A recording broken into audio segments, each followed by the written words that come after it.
ಆತ ಎಲ್ಲಿರಾಕ ಆಕಾಶ ಮಹಾಕಾಶಗಳು ಮೇಲೆ ಸಿಂಹಾಸನ ಹಾಕೊಂಡು ಕುತ್ಕೊಂಡನ. ನಾವು ನೋಡಿದ್ರೆ ಪಾಪದಲ್ಲಿ ಇದ್ದು ಪಾಪದಲ್ಲಿ ಜೀವಿಸಿ ಪಾಪದಲ್ಲಿ ಹುಟ್ಟಿ ಪಾಪದಲ್ಲಿ ಬದುಕ್ತಿರುವಂತ ನಾವು. ಅದಕ್ಕೆ ನಮ್ಗೆ ಏನೆಲ್ಲ ಹೋಲಿಕೆ ಆಯ್ತಾ? ಯಾವುದು ಕೂಡ ಅದಕ್ಕೆ ನಾವು ಸಮಾನಕ್ಕೆ ಬರದೇ ಇಲ್ಲ, ಕಾಣದೇ ಇಲ್ಲ ನಾವು. ಅಂತ ನಮ್ಮನ್ನ ಆತ ಪ್ರೀತಿಸಿ ಕನಿಕರಿಸಿ ಆ ಐಶ್ವರ್ಯನ ಬಿಟ್ಟು ಆ ಪದವಿನ ಬಿಟ್ಟು ದೀನನಾಗಿ ಬಂದನಂತ ಇದ್ವಿ. ಮತ್ತೆ ಬಂದಿರೋದೇ ನಮ್ಮ ಸಲುವಾಗಿ ತಾನು ಅವಮಾನವನ್ನ. ನಮಗೆ ಯಾರನ್ನ ಒಂದು ಮಾತಂದ್ರೆ ನಾವು ಜಲ್ದಿ ಅನಿಸ್ಕೊಳೋದಿಲ್ಲ. ಅವ್ರೊಂದು ಮಾತು ಅಂದ್ರೆ ನಾವು 4 ಮಾತು ಅನ್ನೋವರೆಗೆ ನಾವು ಸಮಾಧಾನ ಆಗೋದಿಲ್ಲ, ನಿದ್ದೆ ಕೂಡ ಬರೋದಿಲ್ಲ. ಎದಕ್ಕೆ ಹಂಗಂದ್ರು ಅವ್ರಿಗೊಂದು ಮಾತು ಅಂದಾಗೆ ನಮಗೆ ಸ್ವಲ್ಪ ಸ್ಯಾಟಿಸ್ಫ್ಯಾಕ್ಷನ್, ತೃಪ್ತಿ. ಆದ್ರೆ ದೇವರು ಅವ್ರಿಗೆ ಮೇಲ್ ಮಾಡಿ ಅವ್ರ ಕಷ್ಟಗಳೇ ತೀರಿಸಿ ಅವ್ರಿಗೆಲ್ಲ ಕಣ್ಣು ಕೊಟ್ಟು ಕಾಲು ಕೊಟ್ಟು ಇವ್ರು ಯಾರ್ಯಾರಿಗೆ ದೇವ್ರು ಸಹಾಯ ಮಾಡೋಣ, ಯಾರ್ಯಾರಿಗೆ ದೇವ್ರು ಮೇಲ್ ಮಾಡೋಣ, ಇವರೇ ಬಂದು ಯಶಮನ್ನ ಸಿರಿಯರ್ ಆಗ್ತಾ ಇರಲ್ಲ. ಬಂದು ಹೆಂಗ್ ಸಹಿಸಿರ್ಬೋದ? ಇವೆಲ್ಲ ಎದಕ್ ಸಹಿಸ್ತೇವೆ ಪ್ರಭು ಅಂದ್ರೆ ನಮ್ ಸರಿಯಲ್ಲ. ಅವರು ಈ ರೋಮ ಪ್ರವೃತ್ತಿ ಸೈನಿಕರು ಬಂದು ಏನ್ ಮಾಡ್ತಾ ಇದ್ದಾರೆ? ಮಕ್ಕಳು ಕೂಗುಳ್ತಾ ಇದಾರೆ. ಮಾನವನ್ ಯಾರು? ಯಾವ ಪಾಠನವನು? ಆತ ಸರ್ವೋನ್ನತನು, ಸರ್ವ ಸೃಷ್ಟಿಕರ್ತನು. ಈ ಮಾನವನು ಸೃಷ್ಟಿ ಮಾಡಿದ್ರೆ ಆತೆ ಆ ಮಾನವನು ಆತರ ಮಕ್ಕ ಕೂಗುಳ್ತಾನಂದ್ರೆ ಆತ ಸಹಿಸ್ಕೊಳ್ಳಂದ್ರೆ ಯಾರ ಸಲುವಾಗಪ್ಪ? ನಮ್ ಸಲುವಾಗಿ. ಎಷ್ಟು ತಗ್ಗಿಂಪು, ಎಷ್ಟು ಸಹನೆ. ಅದ್ರಾಗ ಮತ್ತೆ ಇವ್ರೇನ್ ಮಾಡ್ಯಾರ? ಭಯಂಕರವಾಗಿ ಹಿಂಸಿಸ್ತಾರ. ಹೆಂಗ್ ಹಿಂಸಿಸ್ತಾರ ಅಂದ್ರೆ ಯೇಸು ಸ್ವಾಮಿನಲ್ಲಿರುವಂತ ರಕ್ತವು ಲಾಸ್ಟ್ ಒಂದು ಡ್ರಾಪ್ ಕೂಡ ಆತನ ಬಾಡಿನಾಗ ಇಲ್ದಂಗ ಕೆಳಗಿದೆ. ಆ ಪರಿ ರಕ್ತ ಸುರಿಸನ್ ಅವ್ರ ಅಂಗ ಹಿಂಸಿಸ್ತಾರ. ಆತ ಮುಳ್ಳು ಕಿರೀಟನ ಇಟ್ಟಾರ, ಆ ಕೊರಡಗುಳ್ತನ ಹೊಡೆದಾರ, ಮೇಕ್ ತಗೊಂಡು ಕೈಗೆ ಸಿಲುವೆಗಾದಾರ, ಕಾಲುಗಳು 2 ಜೋಡಿಸಿ ಸಿಲುವೆಗಾಕಿ ಹಿಂಗ ನಿಂದ್ರಿಸಾರ. ಇಷ್ಟು ಎಲ್ಲ ಹಿಂಸೆ ಅನುಭವಿಸಿ, ಇಷ್ಟು ಎಲ್ಲ ಬಾಧೆನ ಅನುಭವಿಸಿ ಇದಕ್ ಪ್ರಭು ಅಂತಂದ್ರೆ ಪೌಲೇನಂತ ಹೇಳ್ತಾನ, ಆತ ಐಶ್ವರ್ಯನ ಬಿಟ್ಟು ನಾವು ಐಶ್ವರ್ಯವಂತರ ಆಗ್ಬೇಕಂತ ಆತ ಜೀವನ ಬಂದಾನಂತ. ಆಮೇಲೆ ನಾವು ಎಷ್ಟು ಬಾಧೆ ಬರ್ತಿರ್ತೀವಿ ಒಂದೊಂದ್ಸರಿ. ದೇವಾ, ನಮ್ಮ ಪರಿಸ್ಥಿತಿಗಳು ಏನ್ ಹಿಂಗದವ, ನಮ್ಮ ಮನೆ ಪರಿಸ್ಥಿತಿಗಳು ಅದಕ್ಕೆ ಹಿಂಗದವ, ಯಾವಾಗ ನಾವು ಇದ್ರ ಹೊರಗೆ ಬರ್ತೀವಿ, ಯಾವಾಗಿದ್ದು ನಮ್ಮ ಕಷ್ಟಗಳು ತೀರ್ತಾವ, ಯಾವಾಗ ನಾವು ಒಂದು ಒಳ್ಳೆ ಜೀವಿತ ನೋಡ್ತೀವಿ, ಆಶೀರ್ವಾದ ಜೀವಿತನ ಯಾವಾಗ ನೋಡ್ತೀವಿ, ಎಷ್ಟೋ ನಾವು ಬಾಧೆ ಪಡ್ತಿರ್ತೀವಿ, ಎಷ್ಟೋ ನಾವು ಆಲೋಚನೆ ಮಾಡ್ತಿರ್ತೀವಿ.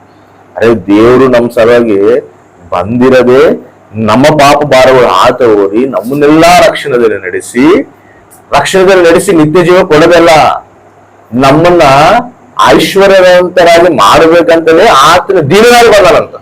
ಎಲ್ಲಿಗೆ ಬಂದಿ ಪ್ರಭು ಅಂತಂದ್ರೆ ನಿನ್ನ ಹತ್ರ ಬಂದಿನಂತ.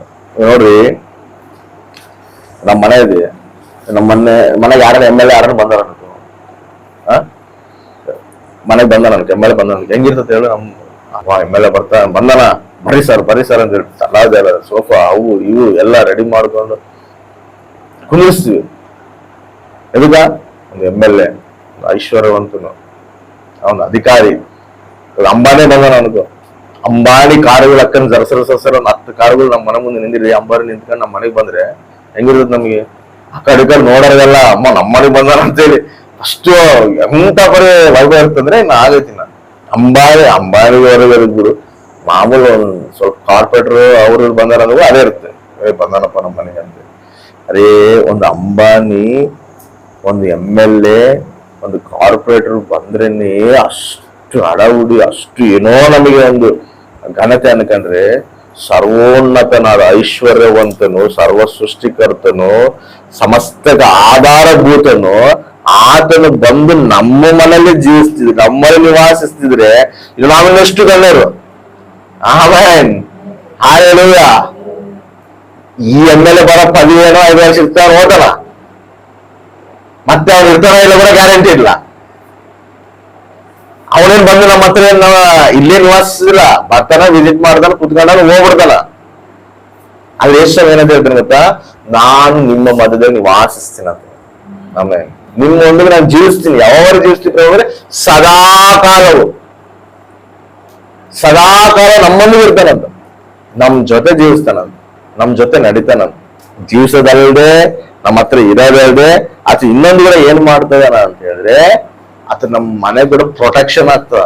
ದೇವದೂತಗಳ ನಮಗ್ ಪ್ರೊಟೆಕ್ಷನ್ ಆಗಿ ಇಟ್ಟಾನ. ನಾವು ಅದೇ ಬಾವಿ ಬಿದ್ದಿರ್ತಾವ, ಅದೇ ಬೈಬಲ್ ಬಿಡ್ತೀವಿ. ಒಂದ್ಸರಿ ನಾವ್ ಕುಟುಂಬಕ್ಕೆ ಏನಾಗ್ತೇನೋ, ಒಂದ್ಸರಿ ನಮ್ಮ ಮಕ್ಕಳಿಗೆ ಏನಾಗ್ತದೇನೋ, ಯಾರು ಏನ್ ಮಾಡ್ತಾರೇನೋ, ಅದೇ ಆತನೇ ನಮ್ ಸಲುವಾಗಿ ಬಂದು, ಆತನೇ ನಮ್ ಹುಡ್ಕೊಂಡ್ ಬಂದು ನಮಗೆ ನಮ್ಮ ಮನೆ ಹತ್ರ ಜೀವಿಸ್ತಿರುವಾಗ, ನಮ್ಮ ಮನೆ ಹತ್ರ, ನಮ್ ಮನ್ಯಾಗ ನಮ್ಮೊಂದಿಗೆ ಆತ ನಮ್ ಪ್ರಯಾಣ ಮಾಡ್ತಿರುವಾಗ, ನಾನಿರುವಾಗ ನಿನಗೆ ವಿರೋಧಿ ಯಾರು ಅಂತ ಹೇಳ್ತಾನ. ಆಮೇಲೆ ನಾನ್ ನಿನ್ ಪಕ್ಷ ಇರುವಾಗ ನಿನ್ ವಿರೋಧಿ ಯಾರು? ಯಾರನ್ನ ಮಾತಾಡ್ರೆ ಯಾರನ್ನ ಅವಮಾನ ಪಡಿಸ್ಯಾರ? ಪಡಿಸ್ವೆ. ನಿಮ್ಮನ್ನ ಯಾರನ್ನ ಮುಟ್ಟಾರ್ದೆ ನನ್ ಕಣ್ಣುಗುಡ್ಡು ಮುಟ್ಟದಂಗ. ಆ ರೀತಿ ದೇವ್ರು ನಮ್ಮನ್ನ ಹಿಡ್ಕೊಂಡು ನಡೆಸ್ತದ. ಅದು ಹುಟ್ಟಿರೋದಲ್ಲಿ ಬೆತ್ಲೆಹೇಮ್ನಾಗ. ಎಲ್ಲೈತಿ ಬೆತ್ಲೆಹೇಮು? European continent. ಅಲ್ಲಿ ಆ ಪ್ರದೇಶದಲ್ಲಿ ಹುಟ್ಟಿ ಅಲ್ಲಲ್ಲಿದ್ದ ಖಂಡಗಳು ದಾಟಿ ಇಂಡಿಯಾಗ ಬಂದು, ಇಂಡಿಯಾಲಿದ್ದ ದಾಟಿ ಕರ್ನಾಟಕಕ್ಕೆ ಬಂದು, ಕರ್ನಾಟಕದಿಂದ ದಾಟಿ ಬಳ್ಳಾರಿಗೆ ಬಂದು, ಬಳ್ಳಾರಿಗೆ ದಾಟಿ ನಮ್ಮ ಹತ್ರ ಬಂದನ. ಆಮೇನ್. ಹಾಲೆಲ್ಲೂ ನಮ್ಮನ್ನು ಹುಡುಕಂತ ಬಂದನ. ಆಮೇನ್. ತನ್ನ ಸ್ವಾರ್ಥನ ತಗೊಂಡು ಬಂದನ. ಆಮೇನ್. ಎದಕ್ ಗೊತ್ತಾ? ನಮ್ಮನ್ನ ರಕ್ಷಿಸಕ, ನಮ್ಮನ್ನ ಐಶ್ವರ್ಯ ಅಂತ ಮಾಡಕ, ಆ ನಿತ್ಯ ಸ್ವಾಸ್ಥ್ಯ ನಮಗೆ ಅನುಗ್ರಹಿಸಕ. ಆಮೇನ್. ಹಲ್ಲೆಲೂಯಾ. ಅದಕ್ಕೆ ಕೈ ಬಿಡೋ ಹೋಗೋರು ಎಷ್ಟೋ ಜನ ಅದಾರ. ಆತ ನಮ್ಮನ್ನ ಹುಡ್ಕೋಂತ ಬಂದಲ್ಲ, ನಮ್ಮನ್ನ ನೋಡಿ ಆ ಕಡೆ ತಿರುಗಿ ಹೋಗೋರು ಎಷ್ಟೋ ಜನ ಅದಾರ. ಕೆಲವೊಂದು ಟೈಮ್ನಲ್ಲಿ ನಾವು ಬೇಕನ್ನೋರು ಕೂಡ ನಮ್ಮನ್ನ ಬಿಟ್ಟು ಹೋಗ್ತಿರ್ತಾರ. ನಾವು ಬೇಕನ್ನೋರು ಕೂಡ ನಮ್ಮನ್ನ ಬೇಡ ಅನ್ಕೊಂಡು ಹೋಗೋರು ಅದಾರ, ದೂರ. ಆದ್ರೆ ದೇವ್ರು ನಮ್ಗೆ ಹುಡ್ಕೊಂತಾನೆ ಬಂದನ. ಯಾಕಂದ್ರೆ ಸಮಸ್ತ ಆಗ ನೋಡ್ಕೊಳೋದು.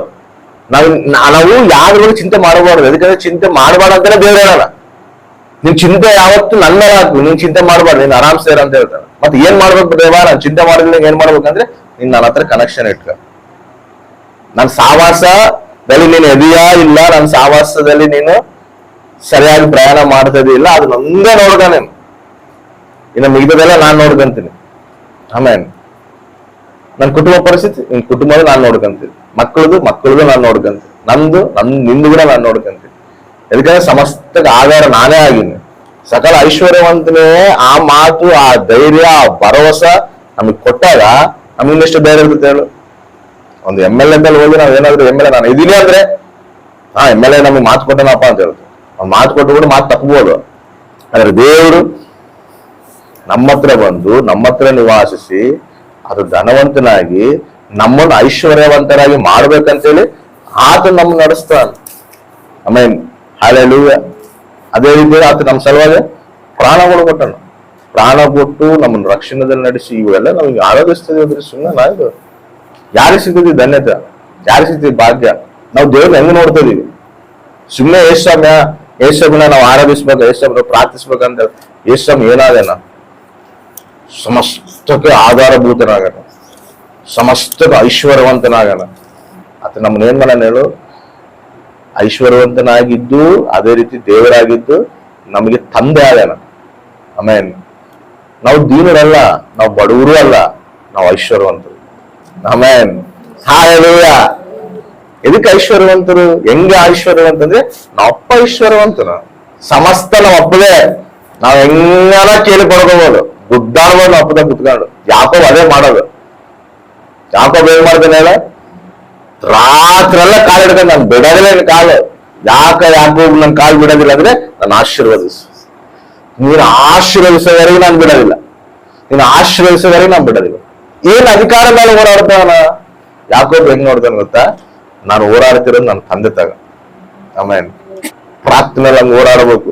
ಪ್ರಾರ್ಥನೆಯಲ್ಲಿ ಹೋಗಿ ಕುತ್ಕೊಂಡವಾಗ ಏನೋ ದೇವ್ರು ನಾವೇನೋ ಅನ್ಕೋಬಾರ್ದು. ಹಂಗ ಹೋಗ್ಬಾರ್ದು ದೇವ್ರ ಹತ್ರ. ನಾವ್ ದೇವ್ರ ಹತ್ರ ಹೆಂಗ ಹೋಗುತ್ತಾ? ನಾವ್ ಅಪ್ಪದಲ್ಲಿ ಹೆಂಗ್ ಓದ್ತೀವಿ, ನಮ್ ತಂದೆದಲ್ಲಿ ನಾವ್ ಹೆಂಗ್ ಓದ್ತೀವಿ, ಎಷ್ಟು ಸನ್ನಿಹಿತರಾಗಿ ಓದ್ತೀವಿ, ಎಷ್ಟು ನಾವು ಕ್ಲೋಸ್ ಆಗಿ ಓದ್ತೀವಿ, ಏನ್ ಬೇಕಂದ್ರೆ ನಾವ್ ಹೆಂಗ್ ಕೇಳ್ತೀವಿ. ಒಂದು ಅಧಿಕಾರದಿಂದ ಕೇಳ್ತೀವಲ್ಲ, ಅಪ್ಪ ನನಗೆ ಇದು ಬೇಕು, ನಾನು ಮಾಡ್ಕೊಡು, ಇದು ಮತ್ತೆ ನಾವು ಹಂಗೆ ಹೋಗ್ಬೇಕು ತಂದೆದಾಗ. ಇನ್ನೊಂದು ಗೊತ್ತಾ, ದೇವ್ರಿಗೆ ಹಂಗ್ ಬರೋದೇ ಇಷ್ಟ. ನಾವ್ ಹಂಗ ಹೋಗೋದೇ ಇಷ್ಟ ದೇವರಿಗೆ. ನಾವೇನೋ ಆತನ ಅಲ್ಲಿ ಒಂದು ಉನ್ನತ ಸ್ಥಾನದಲ್ಲಿಟ್ಟು ನಾವೇನೋ ಇಲ್ಲಿ ಹೊರ ನಿಂತ್ಕೊಂಡು ಏನೋ ಕೇಳ್ತಾರೆ ನೋಡ್ರಿ, ರಾಜರುಗಳಿಗೆ ಅಧಿಕಾರಿಗಳಿಗೆ ಹೊರ ನಿಂತ್ಕೊಂಡು ಕೇಳಿ ಅಯ್ಯ ನಮ್ಗೇನೋ ಮಾಡಯ್ಯ ಅಂತ ಕೇಳ್ತಾರಲ್ಲ, ಹಂಗ ದೇವ್ರು ಇಷ್ಟ ಪಡೋದಿಲ್ಲ. ಆತ ಸೀದಾ ಆತನ ಹತ್ರ ಬಂದು ಆತನ ಹತ್ರ ಕುತ್ಕೊಂಡು ನಾವು ಜಗಳಾಡಿ ನಾವು ಮಾತಾಡಿ ಆ ಸಮಿತ ನಾವು ಬೆಳೆಸ್ಕೊಳ್ಳೋದೇ ದೇವ್ರಿಗೆ ಇಷ್ಟ. ಎದಕ್ಕಂದ್ರೆ ಆತ ಏನೇನು ಗೊತ್ತ, ನೀವು ನನ್ನ ಮಕ್ಕಳನ್ನ ಆಮೇಲೆ ನಾವು ಕೂಡ ಆತನ ಅದೇ ರೀತಿಯಲ್ಲೇ ನೋಡ್ಬೇಕು. ನಮ್ಮ ತಂದೆಗೆ ನಾವ್ ಏನೇ ಬರ್ಲಿ, ಏನೇ ಸಮಸ್ಯೆ ಇರಲಿ, ಡೈರೆಕ್ಟ್ ಆಗಿ ಕುತ್ಕೋಬೇಕು. ಅಪ್ಪ ನನಗೆ ಪ್ರಾಬ್ಲಮ್ ಐತೆ, ನಾನು ಹಿಂಗೈತೆ, ನಾನು ಏನ್ ಮಾಡ್ಬೇಕು, ಈ ಸಮಸ್ಯೆಗಳದಾವ ಏನೇನು, ಅಷ್ಟು ಕ್ಲೋಸ್ ಆಗಿ ನಾವು ಬೆಳೆದ್ಕೊಂಡ್ರೆ ನಾವು ಆತ್ಮೀಯ ಜೀವಿತದಲ್ಲಿ ನಾವು ಬೆಳಿತೀವಿ. ಫಸ್ಟ್ ನಾವು ದೇವ್ರನ್ನ ಹೆಂಗ್ ನೋಡ್ತಾ ಇದೀವಿ ಅನ್ನೋ ಆ ಆಧಾರ ಮೇಲೆ ನಾವು ದೇವ್ರ ಕನೆಕ್ಷನ್ ಹೆಂಗಿರ್ತದೆ ಅನ್ನೋದು ಆಧಾರ ಆಗಿರ್ತದೆ. ಅರ್ಥ ಆಯ್ತು? ನಾವು ದೇವ್ರನ್ನ ಸರಿಯಾಗಿ ಅರ್ಥ ಮಾಡ್ಕೊಂಡಿಲ್ಲ ಅಂದ್ರೆ ದೇವ್ರಿಗೆ ನಮ್ಗೆ ಕನೆಕ್ಷನ್ ಸರಿಯಾಗಿರೋದಿಲ್ಲ. ಇದು ಮೇನ್ ಇದೆ. ಅದಕ್ಕೆ ನೀವು ಜ್ಞಾನ ಕಲೀರಿ ಅಂತ ಹೇಳ್ತಾನೆ. ಜ್ಞಾನ ಎದಕ್ ಕಲಿ ಅಂತ ಹೇಳ್ತಂದ್ರೆ ಆ ಜ್ಞಾನದಿಂದ ನಾವು ಮೇಲೆ ಇರುವ ಅಧಿಕಾರಿಗಳಿಗೆ ದೇವದೂತಗಳಿಗೆ ನಾವು ಜ್ಞಾನ ಕಲಿಸ್ಬೇಕಂತ. ಆಮೇನ್. ದೇವರು ತನ್ನ ಮಕ್ಕಳನ್ನ ಜ್ಞಾನವಂತರ ಆಗ್ಬೇಕಂತ ಇಷ್ಟಪಟ್ಟನು. ಆಮೇನ್. ಆ ಜ್ಞಾನ ಎಲ್ಲಿ ಸಿಗ್ತದಪ್ಪ ಅಂದ್ರೆ ದೇವರ ಸನ್ನಿಧಿನಲ್ಲಿ ಸಿಗ್ತದೆ. ಆತನ ಬಿಟ್ಟು ನಾವು ದೂರ ದೂರ ಹೋಗಿ ಅನ್ಕೋ ನಮಗೇನು ಪಡ್ಕನಕ ಆಗೋದಿಲ್ಲ. ಅದಕ್ಕೆ ನಾವು ದೇವ್ರ ಸನ್ನಿಧಿಗೆ ಹತ್ರ ಆಗ್ಬೇಕು, ದೇವರಿಗೆ ಹತ್ರ ಆಗ್ಬೇಕು. ಆತನಲ್ಲಿ ಇಟ್ಕೊಂಡು ನಾವು ಪ್ರಯಾಣ ಮಾಡಿದಾಗ ಸಮಸ್ತವು ಆತ ನಮಗೆ ಕೊಡ್ತಾನ, ಆತ ನಮ್ಮನ್ನು ನಡೆಸ್ತಾನ. ನಾವು ನೋಡೋ ವಿಧಾನಗಳು ಹೆಂಗಿರ್ಬೇಕು, ಆತನು ಸಮಸ್ತಕ್ಕೂ ಐಶ್ವರ್ಯವಂತನಾಗನ, ಅದೇ ರೀತಿ ಆತನು ದೇವರಾಗನ.